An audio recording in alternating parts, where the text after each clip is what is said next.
Você precisa assistir isso se já sentiu que existe algo sombrio e oculto por trás da verdadeira riqueza.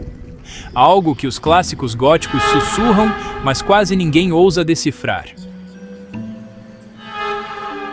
Existe um tipo de riqueza que quase ninguém percebe no começo, porque ela não chega fazendo barulho, ela começa silenciosamente. E talvez o mais estranho nisso é que muitos dos princípios mais antigos sobre prosperidade foram tratados durante anos como se fossem apenas religião. Mas alguns padrões sobrevivem ao tempo, porque funcionam além da crença. Eles atravessam gerações, mesmo quando o mundo muda completamente. Durante muito tempo, dinheiro foi ensinado apenas como matemática: ganhar, guardar, multiplicar, mas nunca como energia de circulação. Então, vem no Demi Finance.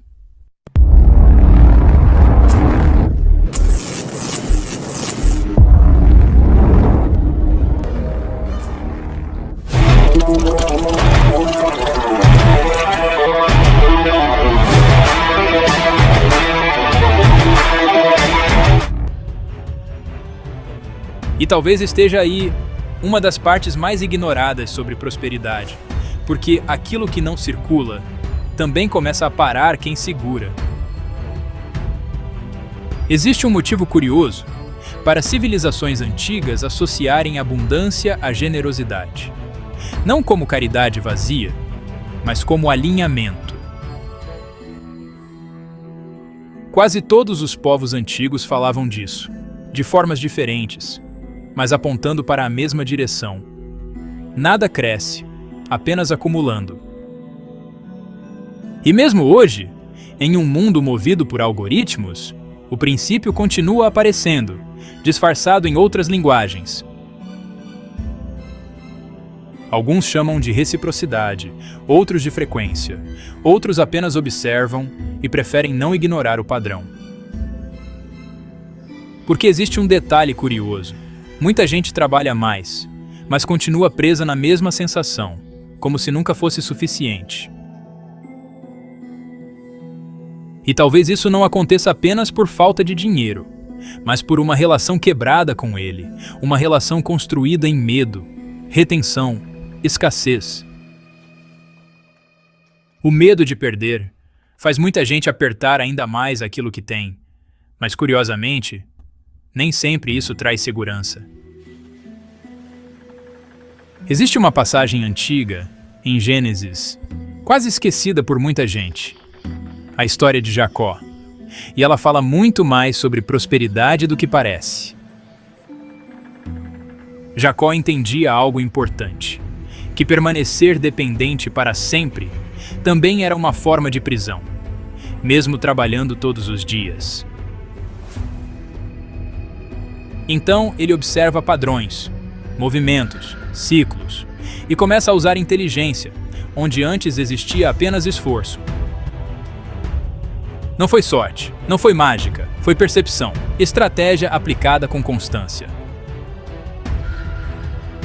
E talvez muita gente ignore isso hoje, porque fomos treinados a acreditar que prosperidade depende apenas de trabalho bruto, quando às vezes depende de princípios.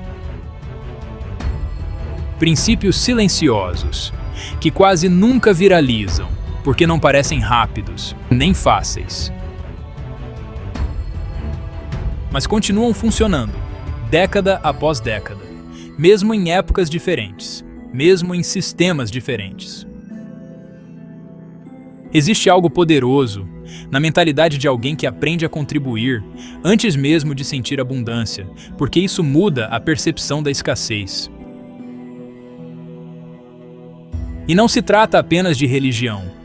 Muita gente associa isso imediatamente a igrejas, mas o princípio é mais profundo. É sobre identidade. Sobre deixar de agir como alguém constantemente em sobrevivência e começar a enxergar de outra forma.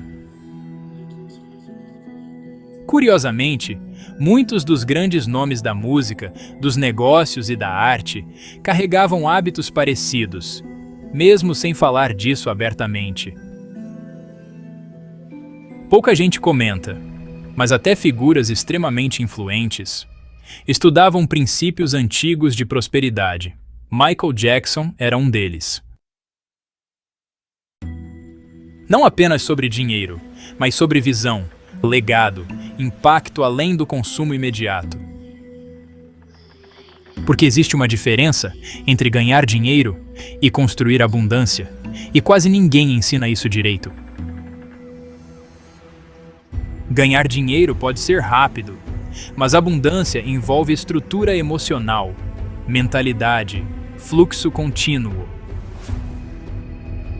E talvez por isso, algumas pessoas aumentem a renda, mas continuem sentindo medo o tempo inteiro, como se tudo pudesse desaparecer amanhã. Enquanto outras, mesmo começando com pouco, parecem entrar em ciclos de expansão, quase como um padrão invisível. E quanto mais você observa isso, mais percebe que prosperidade verdadeira raramente nasce apenas do acúmulo. Ela nasce da relação com aquilo que circula. Talvez seja por isso que tantos livros antigos tratam dinheiro quase como reflexo interno, nunca apenas como números, mas como extensão de percepção. E quando essa percepção muda, algumas decisões mudam junto. O medo diminui, a visão aumenta.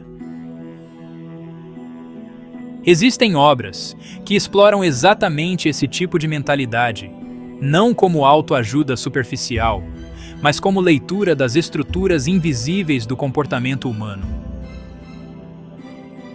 Algumas delas falam sobre riqueza silenciosa, outras sobre padrões emocionais, outras sobre pessoas que aprenderam a sair de ciclos repetitivos.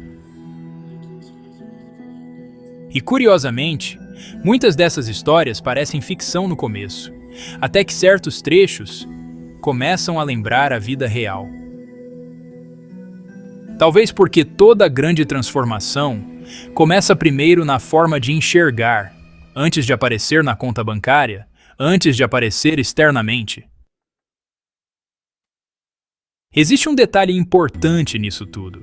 Prosperidade não é apenas ter mais, é deixar de viver constantemente drenado, mentalmente, emocionalmente, financeiramente. Porque viver apenas reagindo também cansa, também aprisiona, mesmo que ninguém perceba. E talvez o mundo moderno tenha criado muitas formas sofisticadas de escassez emocional, mesmo em meio ao excesso, mesmo em meio ao consumo. Por isso, alguns princípios antigos continuam voltando, porque certas verdades humanas não envelhecem. Generosidade, disciplina, consciência financeira, visão de longo prazo. Parece simples demais para uma época acostumada ao imediatismo, mas talvez justamente por isso continuem raros.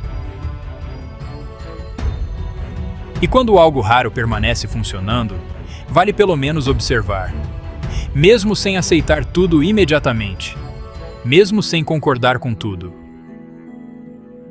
Porque no fim, cada pessoa percebe certos padrões no próprio tempo, alguns cedo, outros muito depois. Mas existem sinais, pequenos sinais, mudanças sutis na forma de pensar, que acabam alterando decisões inteiras.